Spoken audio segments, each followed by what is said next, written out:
Chapter 24. Joash was 7 years old when he became king, and he reigned in Jerusalem 40 years. His mother's name was Zibiah. She was from Beersheba. Joash did what was right in the eyes of the Lord all the years of Jehoiada the priest. Jehoiada chose 2 wives for him, and he had sons and daughters. Sometime later, Joash decided to restore the temple of the Lord.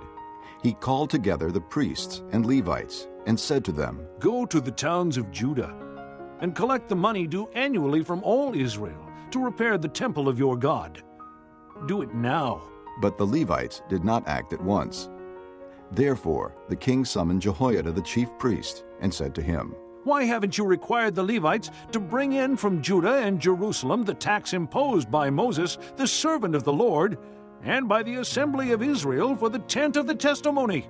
Now the sons of that wicked woman Athaliah had broken into the temple of God and had used even its sacred objects for the Baals. At the king's command, a chest was made and placed outside at the gate of the temple of the Lord.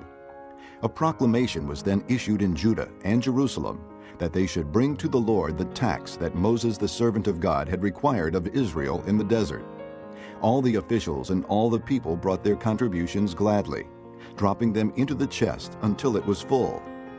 Whenever the chest was brought in by the Levites to the king's officials, and they saw that there was a large amount of money, the royal secretary and the officer of the chief priest would come and empty the chest and carry it back to its place. They did this regularly and collected a great amount of money. The king and Jehoiada gave it to the men who carried out the work required for the temple of the Lord. They hired masons and carpenters to restore the Lord's temple, and also workers in iron and bronze to repair the temple. The men in charge of the work were diligent, and the repairs progressed under them. They rebuilt the temple of God according to its original design and reinforced it.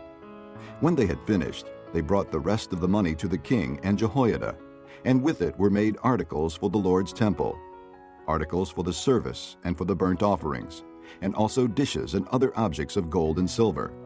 As long as Jehoiada lived, burnt offerings were presented continually in the temple of the Lord. Now Jehoiada was old and full of years, and he died at the age of 130. He was buried with the kings in the city of David, because of the good he had done in Israel for God and his temple. After the death of Jehoiada, the officials of Judah came and paid homage to the king, and he listened to them. They abandoned the temple of the Lord, the God of their fathers, and worshipped Asherah poles and idols. Because of their guilt, God's anger came upon Judah and Jerusalem. Although the Lord sent prophets to the people to bring them back to him, and though they testified against them, they would not listen. Then the Spirit of God came upon Zechariah, son of Jehoiada the priest. He stood before the people and said, "This is what God says.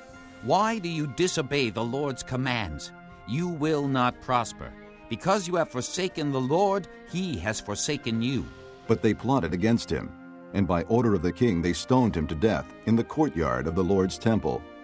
King Joash did not remember the kindness Zechariah's father Jehoiada had shown him, but killed his son, who said as he lay dying, "May the Lord see this and call you to account."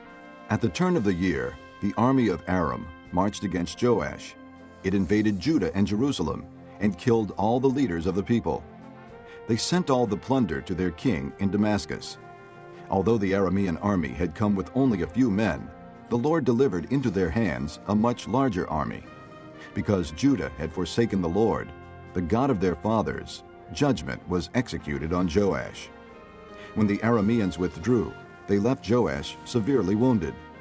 His officials conspired against him for murdering the son of Jehoiada the priest, and they killed him in his bed. So he died and was buried in the city of David, but not in the tombs of the kings. Those who conspired against him were Zabad, son of Shimeath, an Ammonite woman, and Jehozabad, son of Shimrith, a Moabite woman.